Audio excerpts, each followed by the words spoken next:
the modern university truly became a mass knowledge factory, first in the US and then across the Imperial West.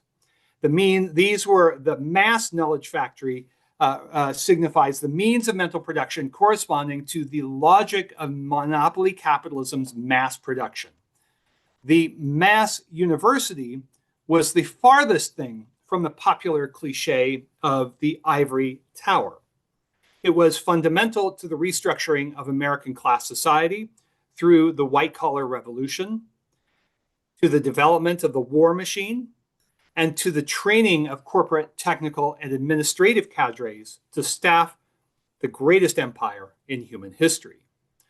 Core elements of post-war American imperial policy were valorized scientifically. I say it sarcastically, of course. They were valorized scientifically by new or newly expanded fields and disciplines, such as area studies, demography, and environmental studies, all generously funded by the empire directly or indirectly through the foundations. The very disciplines we now associate with environmental studies in North America are children of the Cold War. Earth system science, as we know it, emerged directly from the priorities of American Cold War imperialism. Its major strands, demography, cybernetics, and resource management, were yoked to what Senator J. William Fulbright famously called the military-industrial academic complex. It is no coincidence that the Forrester Meadows synthesis in 1972's The Limits to Growth, a foundational text of environmentalism, gestated at MIT, a key strategic partner in the era's war machine, its military-industrial academic complex. This history should make us deeply skeptical of the dominant tendency in today's seemingly progressive calls for interdisciplinary or multidisciplinary thought. Such approaches accept the legitimacy of the existing disciplines and their complicity in capitalist rule. Their approach is fundamentally arithmetic, not synthetic. But even where bourgeois scholars speak of synthesis, it's an abstract synthesis. It's abstracted from the real ground of the class struggle in the web of life, what Marx and Engels called the real ground of history. And assemblages, networks, and systems models, however distinct in many ways, all are forms of bourgeois reductionism whose errors multiply with the addition of each new factor. Abstract causal pluralism, which is very much an invention of the post-World War II period, abstract causal pluralism treats class, race, gender, growth, politics, markets, nature, and much beyond as discrete spheres of reality. Everything is now a systems model.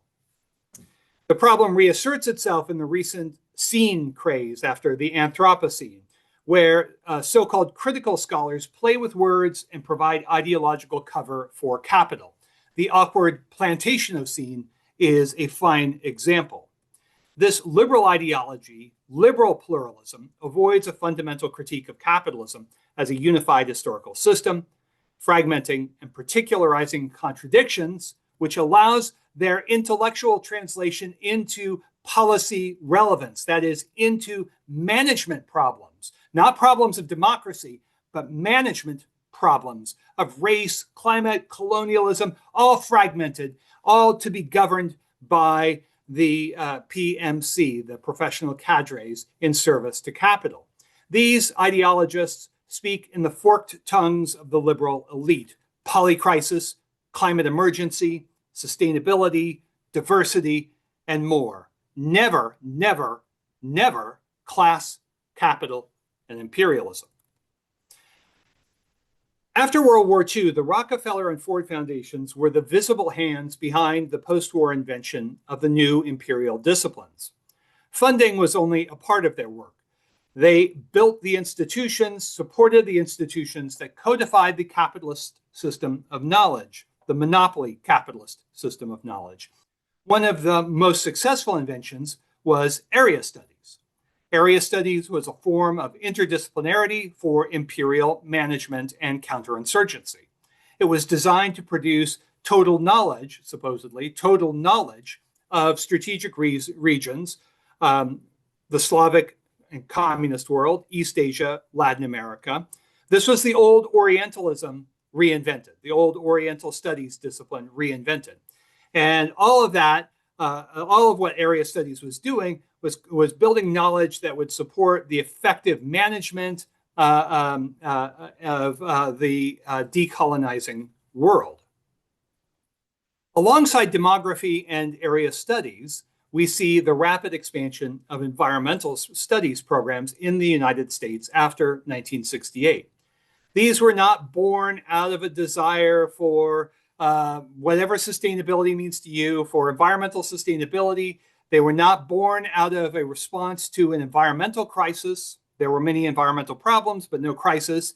Rather, the reinvention of environmental studies after 1968 came out of a long history of eco-managerialism that goes back to the late 19th century, as I've referenced before.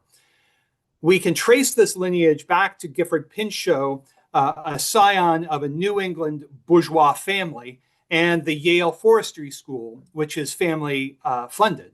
And this conservation meant the efficient scientific management of nature as resource for the state and for capital. After 1970, this was updated systematically by an American empire under siege.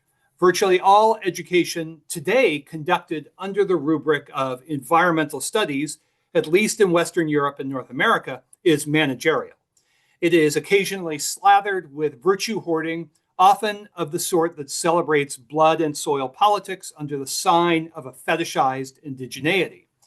The pro-capitalist character of environmental studies, which is represents the holism of the rich, as I've indicated, is revealed in the absurd Venn diagram of the 3 pillars of sustainability.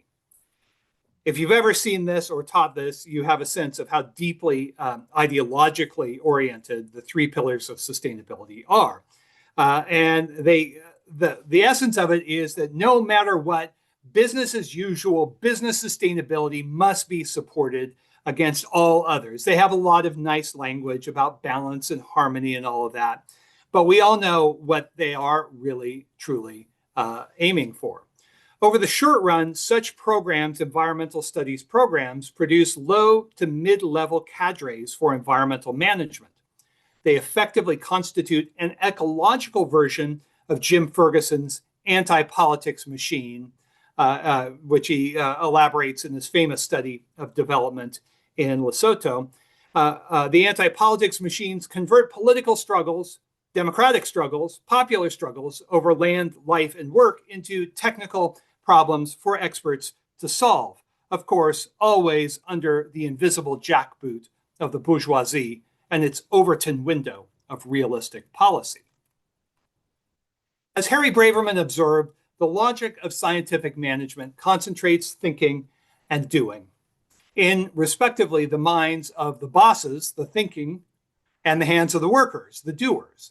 Under scientific management, a philosophy that emerged in the 17th century, but only matured under monopoly capitalism. Under this scientific management, the labor process is progressively fragmented. Workers are correspondingly de-skilled, again, leaning on the great Harry Braverman. Here is the crucial point. This logic of alienation, formal separation, and managerial unification characterizes not only the history of the means of material production, again, Marx and Engels, but also the history of the means of mental production. These form a dialectical unity. The means of mental production. And while these means of mental production have never been limited to the university system, under monopoly capitalism, the universities became a strategic theater of the bourgeoisie's knowledge production and thought control apparatus. Let us return to the normal state of monopoly capitalism. In Baran and Sweezy's great phrase, the normal state is economic stagnation. This has real relevance for intellectual life today. At the very moment when creative and heterodox thinking is most needed to address capitalism's unfolding crisis and the climate change in which it is embedded, the universities, the disciplines, the states, and the foundations have constrained intellectual freedom in every sense of that term. As a blockbuster article in January 2023 issue of the journal Nature reported, there has never been more academic production, there's never been more articles published and less insight produced, less groundbreaking research. The Kuhnian cycle, which was always a liberal fantasy, is decisively broken.